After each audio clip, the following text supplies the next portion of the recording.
Ya, saudara, puluhan massa dari dua kelompok pendukung calon presiden terlibat bentrok dengan aparat gabungan TNI dan Polri di Pangkep, Sulawesi Selatan.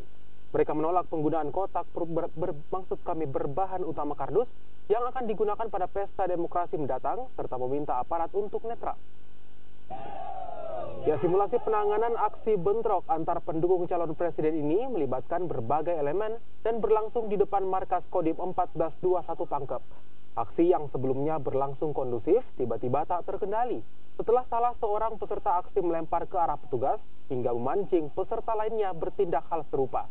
Bentrok antara massa dengan aparat keamanan pun tidak terhindarkan.